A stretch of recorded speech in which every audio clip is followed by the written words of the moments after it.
নমস্কার। প্রাণপথে আপনাদের আবারও স্বাগতম জানাই। একটা ছোট পরীক্ষা দিয়ে আজ শুরু করি।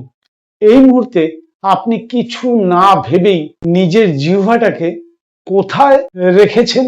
দাঁতের সঙ্গে লেগে আছে, নাকি মুখের নিচে পড়ে আছে, নাকি জিহ্বার অবস্থান সম্পর্কে আপনি কখনো ভাবেনইনি? এবার খেয়াল করুন, আপনার দুটো দাঁত কি শক্তভাবে চেপে আছে? চোয়ালে কি টান ধরেছে? কপালে কি সামান্য ভাঁজ পড়েছে?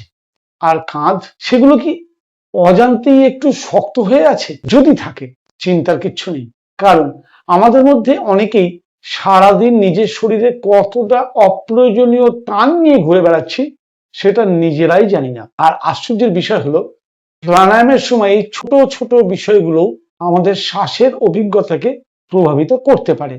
আজ আমরা সেই সূক্ষ্ম জায়গায় যাব। গত পর্বে আমরা চোখ নিয়ে কথা বলেছিলাম। আমরা দেখেছিলাম চোখ বন্ধ করা শুধু বাইরের দৃশ্য বন্ধ করা নয়, বরং মনকে ধীরে ধীরে অন্তর্মুখী করার একটা উপায় হতে পারে। আজ সেই যাত্রায় আরো এক ধাপ ভেতরে যাব। এবার আমরা মুখ নিয়ে শুরু করব, কারণ শ্বাসের দরজা শুধু নাক নয়, মুখের পেশি, জিহ্বা, চোয়াল ও গালের আশেপাশের টানও আমাদের শ্বাসকে বা শ্বাসের অনুভূতিকে বদলে দিতে পারে। একটু নিজের দৈনন্দিন জীবনের কথা ভাবুন। আপনি যখন খুব চিন্তায় থাকেন, তখন কি কখনো দাঁত শক্ত করে ফেলেন? রাতে ঘুমের মধ্যে দাঁত ঘষেন? কম্পিউটারের সামনে কাজ করার সময় চোয়াল শক্ত হয়ে থাকে? কোনো গুরুত্বপূর্ণ কাজ করার সময় ঠোঁট চেপে ধরেন? হয়তো করেন, কারণ শরীর অনেক সময় মনের চাপকে নিজের মধ্যে ধরে রাখে। আমরা মুখে কিছু বলি না, কিন্তু চোয়াল বলে দেয় শরীরের ভিতরে কতটা টান চলছে। এখন একটা সহজ পরীক্ষা করুন। দুই হাত দিয়ে নিজের দুই গালের পাশের চোয়ালের পেশিতে আলতো করে স্পর্শ করুন। এবার দুটো দাঁত শক্ত করে চেপে ধরুন। অনুভব করুন পেশিটা শক্ত হয়ে উঠেছে। এবার আবার দাঁতকে আলগা করুন। ঠোঁট বন্ধ থাকতে পারে, কিন্তু দাঁত যেন শক্তভাবে একে অপরকে চেপে না ধরে। এইবার অনুভব করুন তো, পার্থক্যটা বুঝতে পারছেন? এই ছোট্ট পার্থক্যই আজকের পাঠের শুরু। এখন আসি জিহ্বার কথা।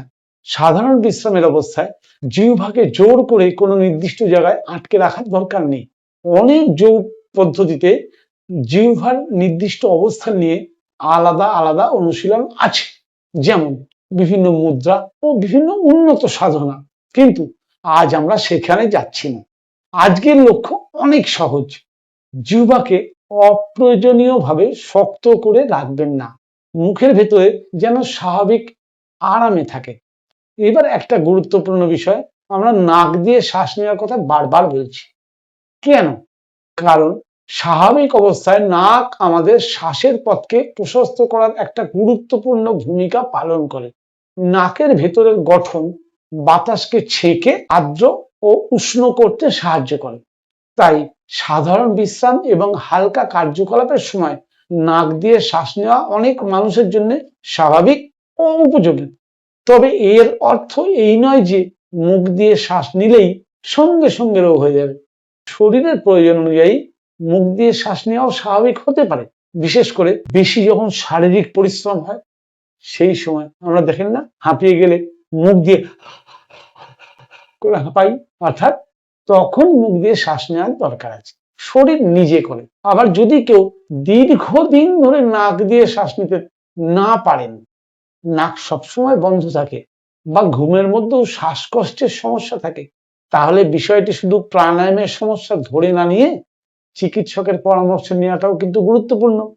সচেতনতা মানে শরীরের সংকেতকে গুরুত্ব দেওয়া। এবার আমাদের আজকের মূল অনুশীলন। প্রথমেই আরামে বসুন, মেরুদণ্ড সোজা করে বসুন, মেরুদণ্ড স্বাভাবিক রাখুন, কাঁধকে আলগা করে দিন। চোখ বন্ধ করতে যদি স্বাচ্ছন্দ্য বোধ করেন, তাহলে চোখ বন্ধ করতে পারেন। এবার প্রথমে নিজের মুখের দিকে লক্ষ্য করুন। কপাল, চোখের ভ্রু, চোখের চারিপাশ, গলা, ঠোঁট, চোয়াল, জিহ্বা, কোথায় কি কোন রকম অপ্রয়োজনীয় টান অনুভব করছেন? যদি থাকে, শুধু তাকে ছেড়ে দিন, কোনো জোর করবেন না। এবার দুটো দাঁতকে আলগা করুন, ঠোঁট স্বাভাবিক অবস্থা থাকতে দিন, জিহ্বাকে আরাম করতে দিন, গলার ভেতরে কোনো চাপ তৈরি করবেন না। এবার নাক দিয়ে স্বাভাবিকভাবে শ্বাস নিন। শ্বাসকে টেনে বড় করার দরকার নেই, দীর্ঘও করার দরকার নেই, শুধু লক্ষ্য করুন মুখের টান কমলে শ্বাসের অনুভূতিতে কোনো পরিবর্তন অনুভব করছেন কিনা। একটা বিষয় লক্ষ্য করুন, আপনি যখন চোয়াল শক্ত করেন আপনার ঘাড়েও কি সামান্য টান ধরে? আর চোয়াল যখন আলগা করেন ঘাড় কি একটু আরাম বোধ করে?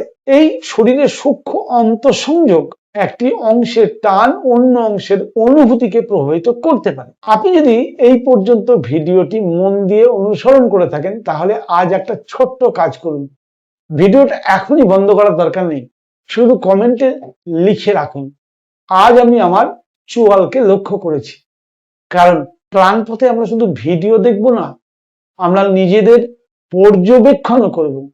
আর আপনি যদি এই ধীর গভীর এবং ধাপে ধাপে যোগ শেখার যাত্রার সঙ্গী হতে চান তাহলে প্রাণপথের সঙ্গে থাকুন এবং চ্যানেলটি সাবস্ক্রাইব করে রাখুন।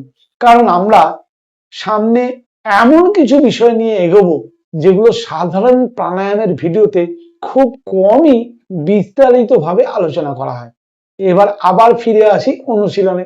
চোখ বন্ধ রাখুন, মুখ শিথিল রাখুন, চোয়াল আলগা রাখুন, জিহ্বাকে স্বাভাবিক রাখুন, কাঁধ ঢিলা রাখুন। এবার 3টি স্বাভাবিক শ্বাস নিন। প্রতিটি শ্বাসের সঙ্গে শুধু একটা বিষয়কে লক্ষ্য রাখুন, আমি কি শ্বাসকে বাধা দিচ্ছি নাকি তাকে নিজের মতো চলতে দিচ্ছি? এই প্রশ্নটা শুধু মনে রাখুন। আপনি শ্বাসের দিকে মন প্রয়োগ করে আপনি শ্বাস নিন আর শ্বাস ছাড়ুন। বন্ধুরা, এখানে একটা গভীর শিক্ষা আছে। আমরা প্রায়ই ভাবি আমাকে শ্বাস নিয়ন্ত্রণ করতে হবে, কিন্তু যোগের শুরুতে হয়তো প্রশ্নটি হওয়া উচিত, আমি কোথায় অপ্রয়োজনীয়ভাবে শ্বাসকে বাধা দিচ্ছি না তো? দুটির মধ্যে অনেক বড় পার্থক্য। প্রথমটি নিয়ন্ত্রণের ভাষা, দ্বিতীয়টি সচেতনতার ভাষা। আর প্রাণপথের পথটিই তো হবে সচেতনতা। আজকের অনুশীলন মাত্র 5 থেকে 7 মিনিট। প্রথম 2 মিনিট শুধু মুখকে লক্ষ্য করুন, পরের 2 মিনিট চোয়াল ও জিহ্বার অপ্রয়োজনীয় টানকে ঢিলা করুন, শেষ 2 থেকে 3 মিনিট স্বাভাবিক নাসিকা শ্বাস অনুভব করুন।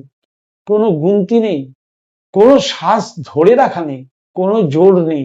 অনুশীলনের পরে নিজেকে 3টি প্রশ্ন করুন, আমার চোয়াল কি সাধারণত অপ্রয়োজনীয়ভাবে শক্ত থাকে? মুখ শিথিল করলে কি আমার শ্বাসের অনুভূতি বদলে যায়? আর আমি কি শরীরের ছোট ছোট সংকেতগুলোকে আগে কখনো এত মন দিয়ে লক্ষ্য করেছি? এই প্রশ্নগুলোর উত্তর আজই পাওয়া জরুরি নয়, কিন্তু প্রশ্নের উত্তর অনুশীলনের সঙ্গে সঙ্গেই আসে। অর্থাৎ অনুশীলনটা করে যান। আজকের ভিডিওর সবচেয়ে গুরুত্বপূর্ণ কথাটি সেটা হলো প্রাণায়াম শুধু ফুসফুসের অনুশীলন নয়। আপনার বসার ভঙ্গি, আপনার চোখ, মুখ, চোয়াল, জিহ্বা, ঘাড় সবকিছু মিলিয়েই তৈরি হয় আপনার শ্বাসের অভিজ্ঞতা। তাই সূক্ষ্মতার দিকে নজর দেওয়াই পরবর্তী ধাপ। আপনি সারাদিন কতটা অপ্রয়োজনীয় টান নিজের মধ্যে ধরে রাখেন, শুধু শরীরে নয় মনেও ধরে রাখেন, অভিমানেও থাকেন, রাগেও ধরে রাখেন, চিন্তায়ও থাকে।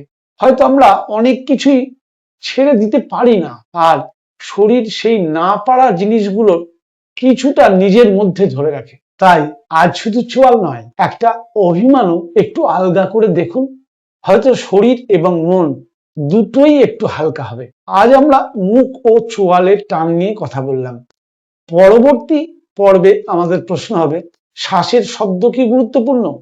নীরব শ্বাস আর শব্দযুক্ত শ্বাসের মধ্যে পার্থক্য কি? সেখানে আমরা ধীরে ধীরে প্রবেশ করব প্রাণায়ামের আরো গভীরে। নমস্কার।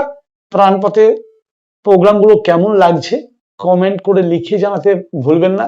আমি অতি ধীরে ধীরে প্রাণায়ামের অতি সূক্ষ্ম বিষয়গুলি যেগুলো কেউ সাধারণত আলোচনা করে না, আমি সেগুলো আপনাদের সঙ্গে আলোচনা করছি। আপনারা কতটা ভালোভাবে এটাকে দেখছেন বা বুঝতে পারছেন দয়া করে লিখে জানাবেন।